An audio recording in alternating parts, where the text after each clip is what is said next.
Today,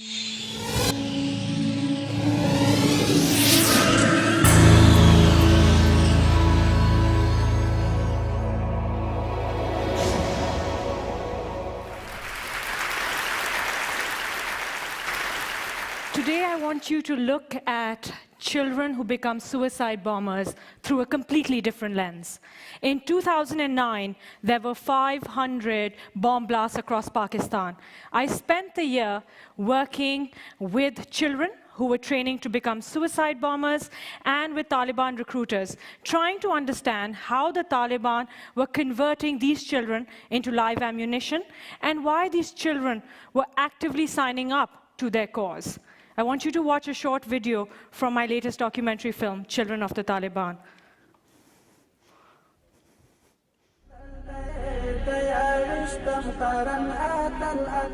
The Taliban now run their own schools. They target poor families and convince the parents to send their children. In return, they provide free food and shelter and sometimes pay the families a monthly stipend. We've obtained a propaganda video made by the Taliban. Young boys are taught justifications for suicide attacks and the execution of spies. I make contact with a child from Swat who studied in a madrasa like this. Hazrat Ali is from a poor farming family in Swat. He joined the Taliban a year ago when he was 13. Taliban किस तरह आपके इलाके में नौजवानों को दावत देते हैं लड़ने के लिए?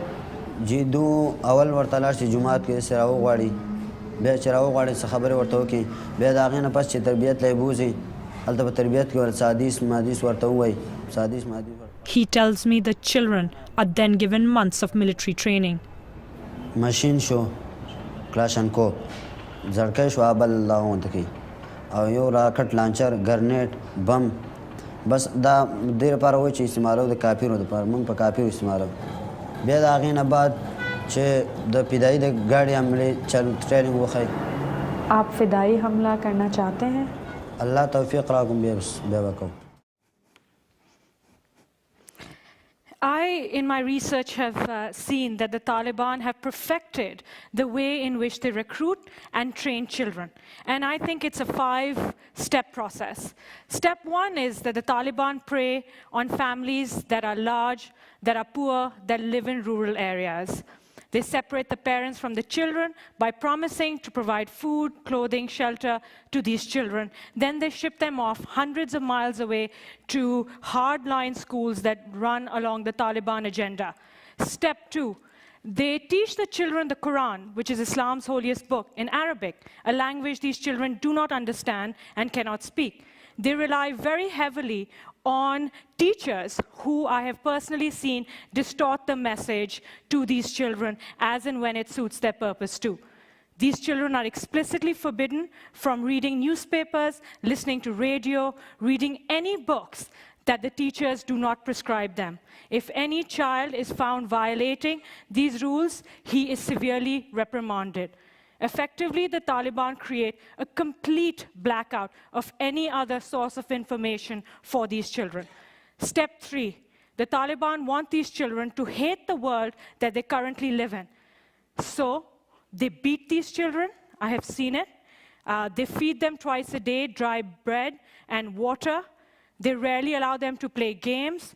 They tell them that for 8 hours at a time, all they have to do is read the Quran. The children are virtual prisoners. They cannot leave. They cannot go home. Their parents are so poor, they have no resources to get them back. Step 4, the older members of the Taliban, the fighters, start talking to the younger boys about the glories of martyrdom. They talk to them about how when they die, they will be received up with lakes of honey and milk, how there will be 72 virgins waiting for them in paradise, how there will be unlimited food, and how this glory is going to propel them to become heroes in their neighborhoods. Effectively, this is the brainwashing process that has begun. Step 5, I believe the Taliban have one of the most effective means of propaganda. Their videos that they use are intercut with photographs of men and women and children dying in Iraq, in Afghanistan, and in Pakistan. And the basic message is that the Western powers do not care about civilian deaths. So those people who live in areas and support governments that work with Western powers are fair game. That's why Pakistani civilians, over 6,000 of whom have been killed in the last 2 years alone, are fair game.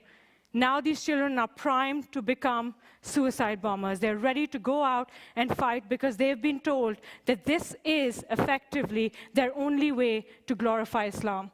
I want you to watch another excerpt from the film. This boy is called Zainullah. He blew himself up, killing 6. This boy is called Sadiq. He killed 22. This boy is called Masood. He killed 28. The Taliban are running suicide schools, preparing a generation of boys for atrocities against civilians. आप समझते हैं कि आप कभी फ़िदाई हमला करना चाहेंगे? बहुत शौक़ है, लेकिन अगर घर से इजाज़त मिल गई वालिदैन का तो इंशाल्लाह कर लेंगे। ये फ़िदाई वग़ैरह को देख के जो मेरे से छोटे उम्र में या मेरे हम उम्र है, उनको देख के वो जो फ़िदाई हमले करते हैं सख्त तरीन के, उन्हीं से जज्बात आ जाते हैं। फ़िदाई हमले से आपको क्या अजर मिलेगा? फ़िदाई हमले से तो ये अजर मिलेगा कि क़यामत के दिन अल्लाह ताला पूछेगा कि तूने क्यों ऐसा किया है। खून वग़ैरह नज़र आता होगा या आग वग़ैरह नज़र आता होगा, तो मैं वहाँ यही जवाब दूंगा कि ए अल्लाह तेरी रज़ा के लिए यही जान दी है और कुफ़ार मुशरिकीन से लड़े यही जान दिया। तो वहाँ पर फिर मेरे इरादे को देखा जाएगा। अगर मेरा इरादा यही हो कि मैं इन बेगैरत ज़लीलों को ख़त्म करने के लिए या इस्लाम की नाम बुलंद करने के लिए किया हो, तो फिर अल्लाह ताला मुझे जन्नत ही में जगह दे देगा।